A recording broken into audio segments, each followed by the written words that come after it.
VLA Ambala ji, SEBI registered research analyst, stock market studio से जुड़ रही हैं। Ma'am good morning, thank you so much हमारे साथ जुड़ने के लिए। Thank you so much, Harshti. Good morning to all viewers and you too. जी, मैम मैं आपका नज़रिया निफ्टी बैंक पे तो चाहूँगा ही चाहूँगा, लेकिन आप मुझे बताइए कि आखिर बाज़ार में चल क्या रहा है मैम? क्योंकि बैक टू बैक जो है लोअर हम लोग देख रहे हैं कि नए लोअर बाज़ार जो है वो बना रहा है यहाँ पर।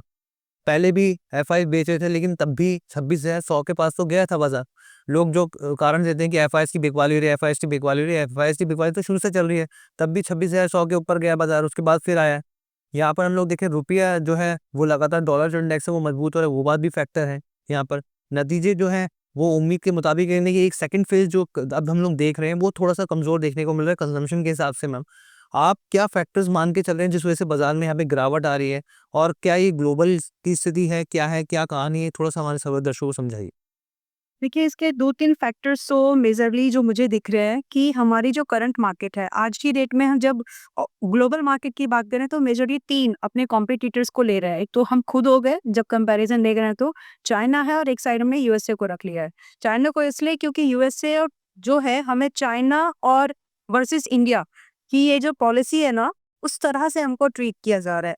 तो अगर मैं इस पॉइंट ऑफ व्यू से देखती हूँ कि हो क्या रहा है एग्ज़ैक्टली व्हाट्स हैपनिंग अराउंड, तो देखिए यूएसए की जो एक एवरेज लॉन्ग टर्म पीई चलती है वो 16 के आसपास है।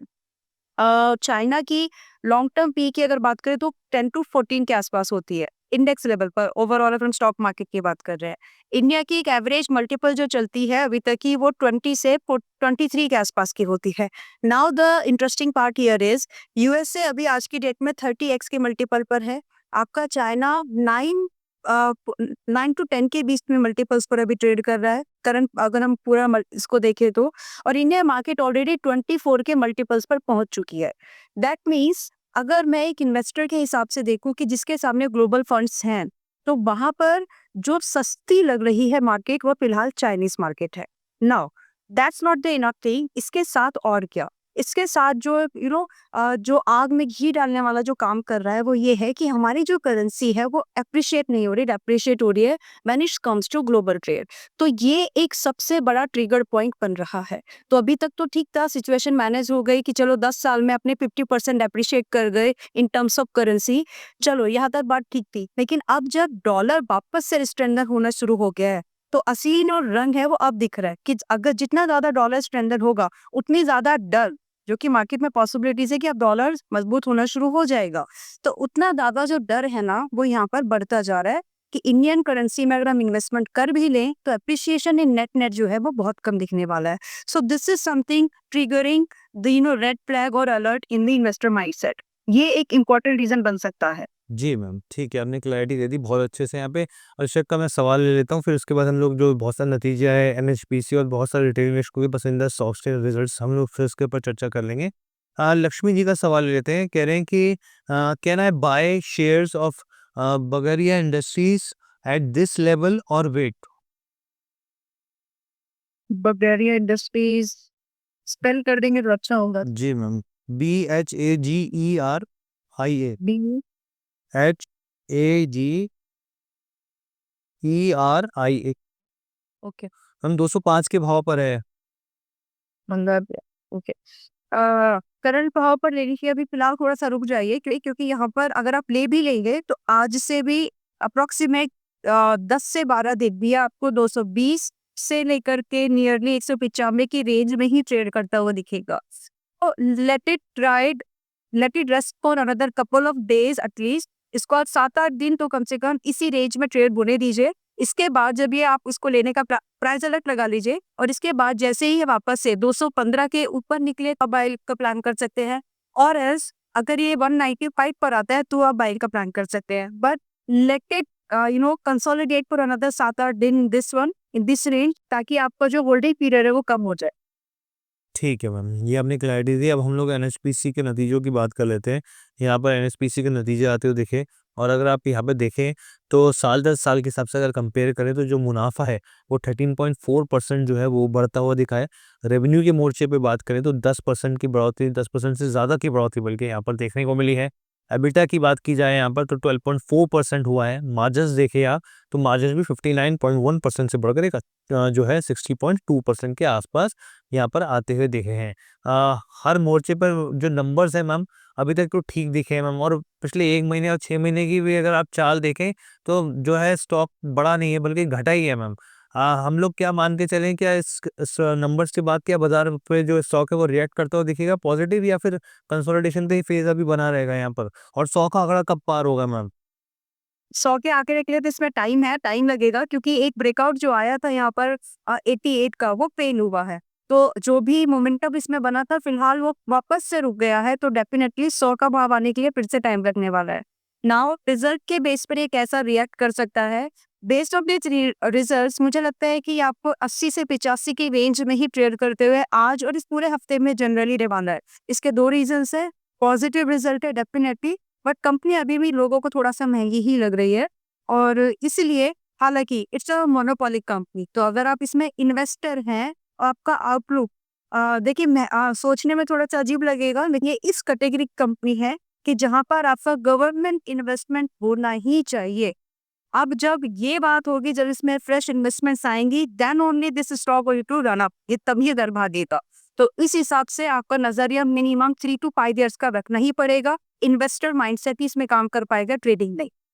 और कहाँ पर बाय ले सकते हैं, इसको 80 से 85 की रेंज में ग्रेजुअल मोड पर एक्यूमुलेशन कर सकते हैं, बट आपका 100 का भाव आपको ग्रेजुअल मिलेगा, इमीडिएटली नहीं मिलने वाला है। सो वेट फॉर इट। और स्टॉप लॉस जो आप इस पूरे मूवमेंट के लिए मेंटेन करके चल सकते हैं, दैट इज 75। और इसके अगेंस्ट में डेफिनेटली अगर हम एक बड़े आउटलुक की बात कर रहे हैं, तो 100 ही नहीं, ये एक अच्छा मूवमेंट कर सकता है and may stretch up to 135, but it will take time. ठीक है। कह रहे हैं good morning to all, good morning आपको भी यहाँ पर।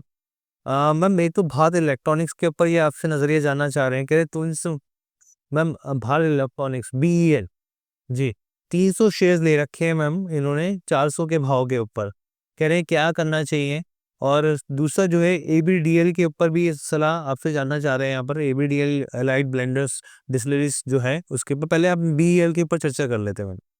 बीए में तो देखिए ऑनेस्ट रिव्यू यही है कि फिलहाल आप प्रॉफिट बुक कर लीजिए। 400 की बाइंग है, 408-9 के आसपास में अभी है।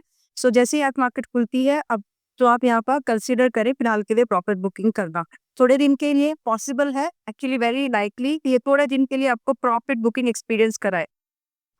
एक और नज़रिया इसमें ये है कि आप इसमें फ्रेश इन्वेस्टमेंट वापस से कहाँ करेंगे, तो इसमें वापस एक नई जो इन्वेस्टमेंट आपकी बन पाएगी वो 370 से लेकर के 385 के आसपास में। तो वापस वही पैसा जो बीईएल में आज आपने प्रॉफिट बुकिंग करके लगाया है, कर रहे हैं, तो उसको री-इन्वेस्टमेंट किया जा सकता है 370 से 385। आई मीन ये से एक मूव होगा, अगर आप चाहें तो please book profit as of now. ठीक है मैम। क्योंकि यहाँ पर एक पॉसिबल है कि ये भी थोड़े दिन के लिए आपको डाउन साइड का मूवमेंट को कंटिन्यू करे, but that's not the correction, it's just a pull back. Just playback जी। दूसरा स्टॉक अलाइड ब्लेंडर्स जी, अलाइड ब्लेंडर्स का है मैम। 641 के भाव पर अभी जो है स्टॉक है, और इन्होंने जो है 79 स्टॉक दे रखे 600 के भाव पर। प्रॉफिट बुक करूं, क्या करूं, एवरेज करूं, क्या करने की सलाह रहेगी? प्रॉफिट बुक करिए, क्योंकि इसमें अभी एक प्रॉफिट बुकिंग एक्सपीरियंस होगी, एंड ये प्रॉफिट बुकिंग आपको मिल सकती है लगभग 670 तक, 500 तक भी, 570। करंटली ये 640 के 2 के आसपास में है। मोस्टली हो सकता है जो आपको 640 से, आई मीन 635 से 650 की रेंज मिले आज की डेट में। तो ट्राई करें, प्रॉफिट को लॉक कर लीजिए, प्रॉफिट को बुक कर लीजिए। री एंट्री का सोचना भी है तो 570 से पहले नहीं। ठीक है, री-एंट्री 570 से पहले की, इस चीज़ का आप ध्यान रखिएगा। ल्यूपिन के नतीजे आते हुए दिखे यहाँ पे, लेकिन इससे पहले मैं अपने दर्शकों को एक सवाल ले लेता हूँ यहाँ पर, क्योंकि बहुत सारे दर्शकों के सवाल है। एक अतीक जी का सवाल लेते हैं मैम। वेदांता के लिए वो जानना चाह रहे हैं 164 के 164 शेयर्स हैं 325 पर के भाव पर, क्या करना चाहिए यहाँ पर? देखिए इसमें 325 का भाव है। फर्स्ट ऑफ ऑल तो मैं आपको कांग्रेचुलेट करूँगी। बहुत कम लोग ऐसे मिलते हैं जो पोज़ीशंस को यहाँ तक लेकर के आ पाते हैं। तो good attitude you have towards your portfolios और towards your stock picking by the way. So now अभी स्टॉक में देखिए जो मेरी नज़र में थोड़ा बहुत प्रॉफिट बुकिंग कंटिन्यू हो सकती है हर्षी, और ये कंटिन्यूएशन हमें कम से कम 475-80 तक तो जाएगा, और अभी ये 504 पर है। सो अगर आपका नज़रिया आज से लेकर के आप ये सोच रहे हैं कि आज बुक करूं या अगले 2 महीने में बुक करूं, तो आप कर लीजिए। लेकिन अगर आपका नज़रिया ये है कि आज बोल्ड करूं, मतलब आज बुक करूं या फिर अगले 1 साल में हो बुक करूं, तो फिर अगले 1 साल के बाद बुक करिए, क्योंकि इसमें और पोटेंशियल है, ये आगे बढ़ सकता है। सो आई होप कि मैंने आपके व्यू को क्लियर किया है कि आपको पैसा कब चाहिए इस स्टॉक वाला, क्योंकि प्रॉफिट में तो आप ऑलरेडी हैं। 1 या 2 महीने का नज़रिया था, तो इट्स टाइम टू बुक। अगर 1 साल तक एक्सपेक्ट कर सकते हैं, देन यू कैन बुक। जी। दीपक शर्मा जी, इनका सवाल है ई-पैक ड्यूरेबल के ऊपर। कह रहे हैं नतीजे खराब हैं और 350 की बाइंग है, क्या करना चाहिए? और नतीजे सही में हम लोग देख रहे थे, जो लॉस है वो बढ़ता हुआ दिखा है। कंज्यूमर ड्यूरेबल से जुड़ी कंपनी है ये। मार्जिन्स जो है वो साफ तौर पे दबाव दिखा रहे हैं। हालाँकि कंपनी ने ये कहा है कि वो एक यूनिट लगा रहे हैं, अच्छा खासा इन्वेस्टमेंट जो है वो आंध्र प्रदेश में करने जा रहे हैं। वो बहुत सारी चीज़ें, लेकिन लगातार जो है नतीजे खराब है और कल स्टॉक जो है वो क्रैश होता हुआ दिखा था यहाँ पे। मैम क्या करना चाहिए? स्टॉक का नाम मैम ई-पैक ड्यूरेबल। You pack. अच्छा, ई पैक से मुझे कुछ याद भी आया है। देखिए, पिछली बार ई पैक फैब का जो स्टॉक था, न्यूली लिस्टेड अक्टूबर में आई थी, जो आईपीओ आया था। तो पिछली बार जब डिस्कशन में हुआ था, तो उस समय मैंने कुछ टारगेट दिए थे 320, और मतलब एक स्ट्रेच फर्स्ट टारगेट का 320। अभी मैं देख रही हूँ तो वो कल हिट हो चुका है।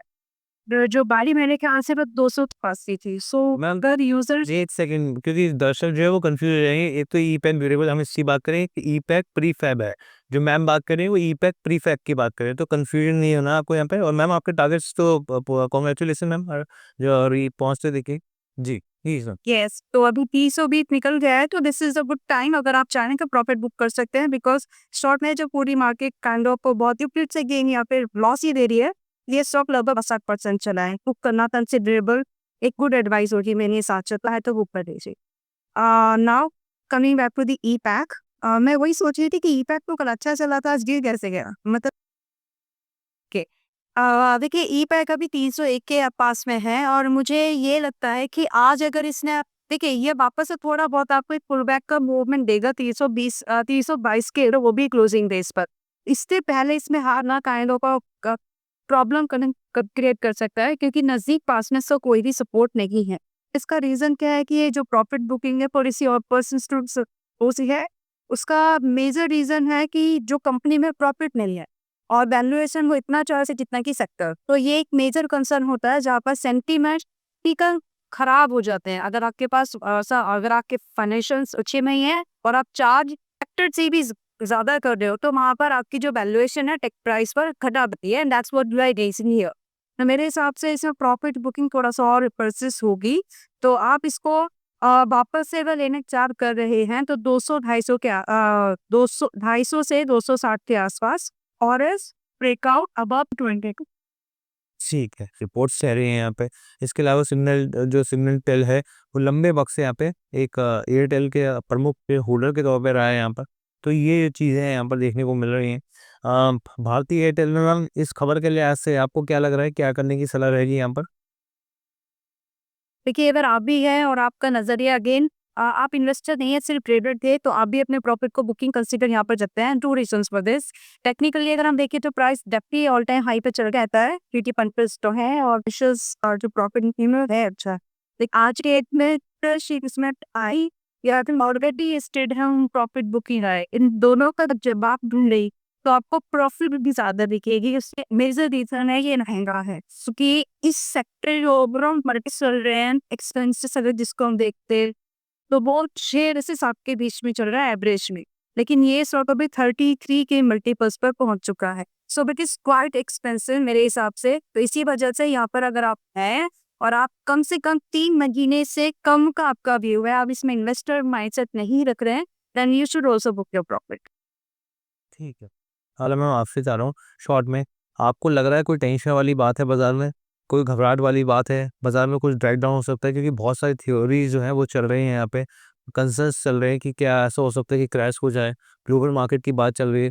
आप कैसे देख रहे हैं? मैं क्रैश की सिचुएशन तो नहीं देख रही हूँ, लेकिन हमेशा अप ट्रेंड कितना हुआ और करेक्टिव मूव कितना हुआ, बस उसके हिसाब से आप देखेंगे। Guess the profit could be extreme higher, और ये तो है यहाँ पर थोड़ा सा मार्क स्लाइड होते हुए दिख, but to consider crash crash का मतलब में 20% ज़्यादा सरद जितने हाइज एंड हाइज है तो वो सिजट होने वाली है, तो घबराने की ज़रूरत नहीं है। देखिए आपको यहाँ पर वैल्यू इन्वेस्टिंग की अपॉर्चुनिटी मिली, तो जो रैली पहले मिस हो गई है वो डिस्काउंट पर आने वाली है, तो डिस्काउंट पर खरीदने के लिए पूरा रेडी रह सकते हैं।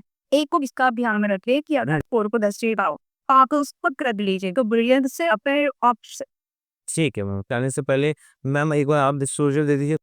देखिए एक बार डिस्क्लोजर की बात होती है, ट्रेड है अगर आप अलाउ करेंगे तो मैं शेयर देती हूँ। स्मॉल ट्रेड जो कि बन सकता है इसमें आरबी बैंक का नवंबर सीरीज में 30 की 30 का पुट ऑप्शन करना नवंबर आरबीआई बैंक की बात करी हमने। आरबीएल बैंक जो कि प्रीवियसली क्लोज हुआ है 9 रुपए एसटी पर, तो 8 से 10 की रेंज में इसमें बायर बनाया जा सकता है, पुट को खरीदना है। और यहाँ से जो टारगेट हम देखेंगे 40, 60, 20 एंड 25, ये पूरे मंथ का आउटलुक मैं यहाँ पर शेयर कर रही हूँ। और जो इसमें स्टॉप लॉस मेंटेन करके चलना है वो 5 का होगा। लॉट साइज जरूर देख लीजिए, अगर इस रिवॉर्ड फेवरेबल लगे, लॉट साइज कंफर्टेबल हो तो इसको खरीदा जा सकता है। आज की डेट में क्लोजिंग बेस पर डेट पे टू 31 थंब के आसपास से पुट ऑप्शन बाय खरीदा जा रहा है। And the similar trade will be trade with my prime number sold, तो आपकी मर्जी है, आप चाहे तो कंसीडर कर सकते हैं, ये भी कर सकते हैं। Now most of this reduction कि इससे कुछ कंसेप्ट हमने मैंगो पे रिकमेंड देखते हैं, तो वो एक डिस्क्लोजर है जैसे कि बीडीएल एंड ऑल। बाला जी बहुत बहुत धन्यवाद होगा हमारे साथ जुड़ने के लिए। प्रतिभूति बाजार में निवेश बाजार जोखिमों के अधीन है। निवेश करने से पहले सभी संबंधित दस्तावेजों को ध्यान से पढ़ें।